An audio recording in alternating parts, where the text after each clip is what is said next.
Some trips are planned and some are dreamed about for years. This one, it was both.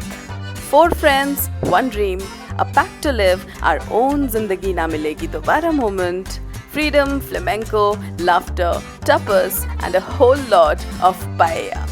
Join us as we explore the beautiful city of Barcelona.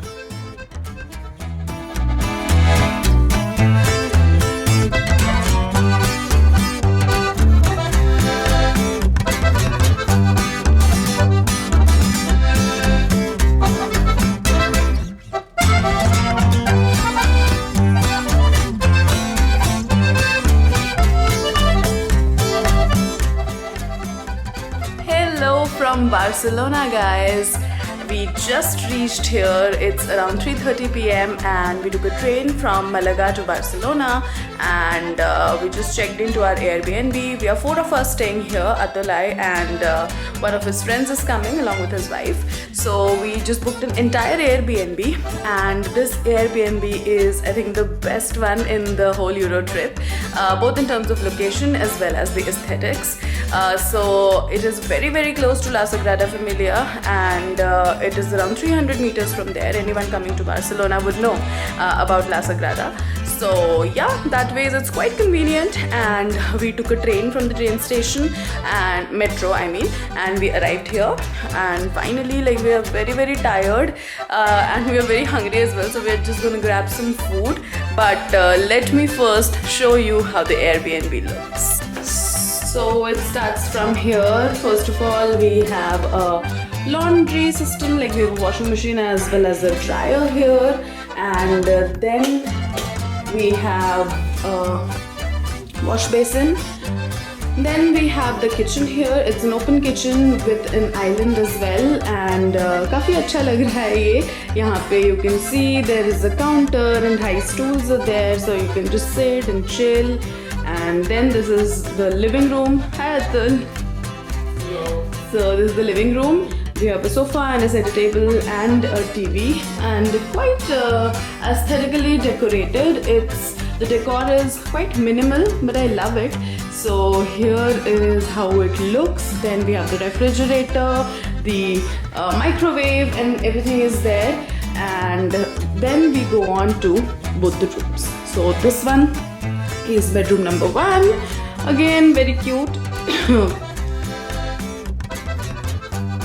Here is the washroom.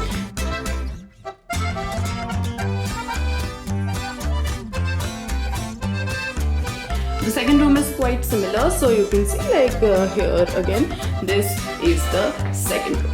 This is how our Airbnb looks, and right now the plan is first to change to look a bit sane, and then go out and have some lunch, because our friends are arriving in the evening and we still have a few hours before they come, so we are just thinking of grabbing some food. So yeah, let's go.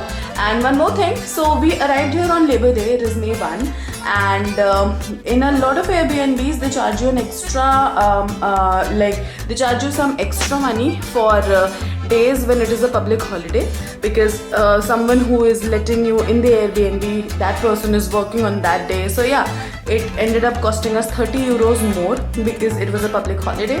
Plus Barcelona has this city tax. I don't know, we did not have to pay this city tax for other places, Paris, Amsterdam, Sevilla, Malaga, nowhere, but here we have to, which is 5.5 euros per person per night. So yeah, that is an additional charge that we had to pay. And this Airbnb also costed us around 90,000 with excluding those two things for 4 nights. So yeah, that is a little bit of information, and I'll also attach a link below in case you are planning to visit.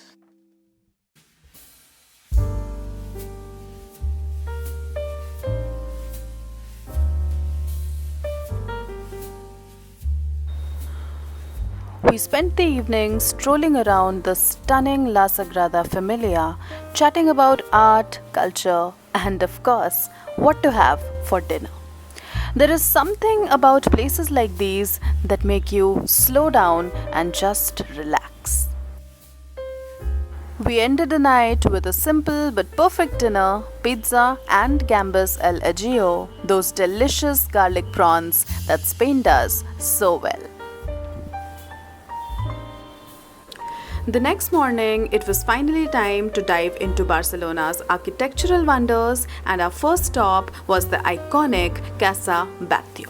But before we get into it, let's talk about the genius behind it all, Antoni Gaudi. Antoni Gaudi was a Catalan architect known for his wildly imaginative and nature-inspired designs. His work is everywhere in Barcelona and is pretty much the reason the city looks like a living art gallery. Getting there was super easy. We took the metro to Passeig de Gràcia station, which was just a 2-minute walk away from the Casa. Ticket prices vary depending on the kind of experience that you want.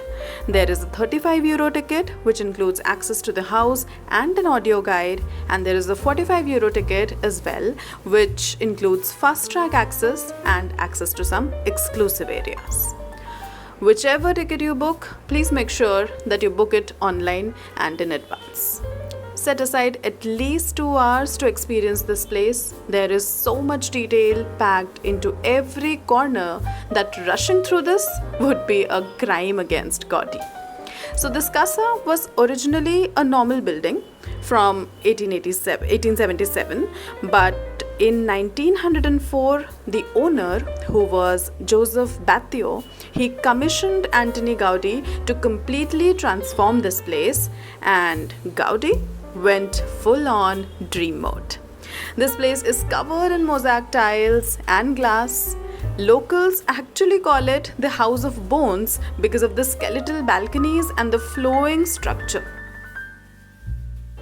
Gaudi did not use any straight lines, and everything inside feels like it is alive. The staircase curves like a spine and the windows breathe so much light. It is all so beautiful, and this is also a UNESCO World Heritage Site as well, and for good reason. If you're planning to visit this place, go early in the morning to avoid crowds and get better light in case you're filming or taking photos. Also, the audio guide is interactive and uses augmented reality if you download the app, and it is totally worth it. There is also a 10-minute show at the end of your trip, and I would highly recommend you to experience that.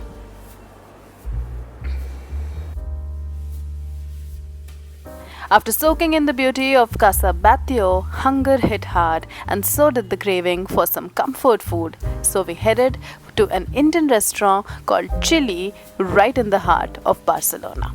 Honestly, the food was amazing, and so was the ambience. How is it? What are you having? Dal, paneer, aloo, naan, chutney, just like home.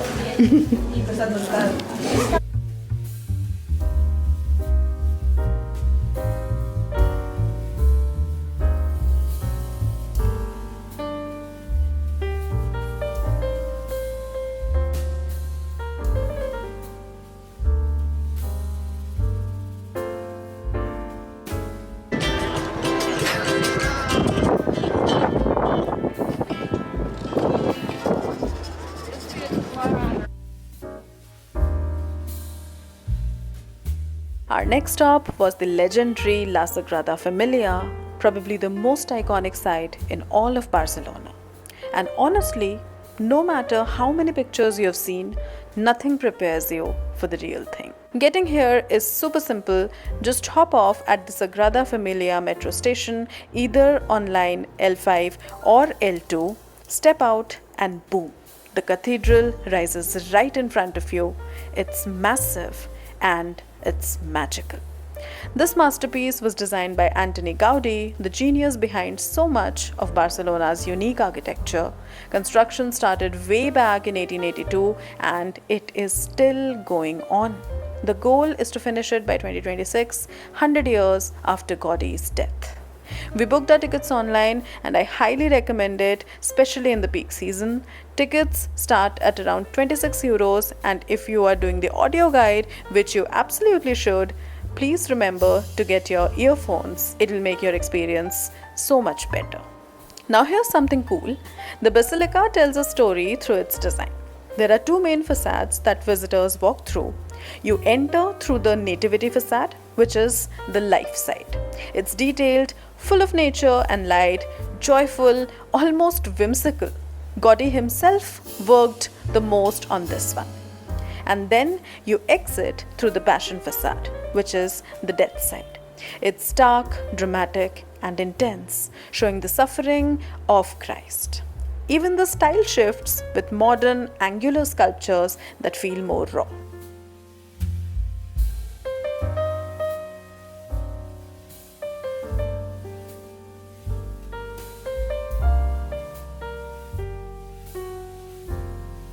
Stepping inside feels like entering a forest. The stained glass fills the space with color, the pillars stretch like trees, and the silence just hits different.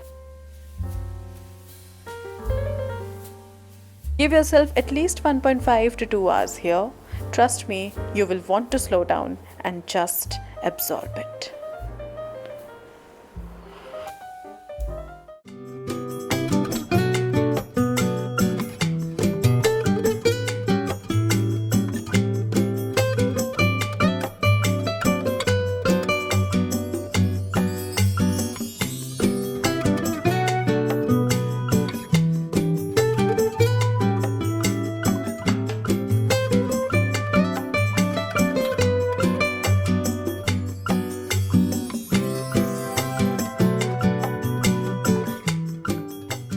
One of the biggest highlights of this trip was being able to travel with our friends. They live in Germany, so we don't get to see them often. And when you do finally meet after so long, it's not just about sightseeing, it's about slowing down, catching up, and really spending time together.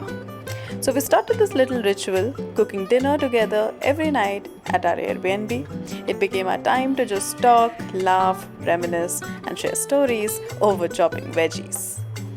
We'd throw on a chill playlist or a feel-good movie in the background and just enjoy the process. Nothing fancy. Today it was simple dal, sabzi and rice.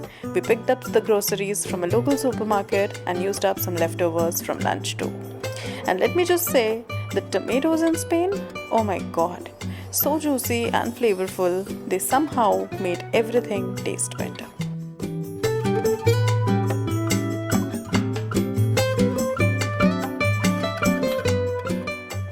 And that's how we wrapped up our day, cozy, full and happy. Thank you so much for watching this vlog. Stay tuned because there's so much more of Barcelona I can't wait to show you. I'll see you in my next vlog. Till then, thank you so much. Take care. Bye.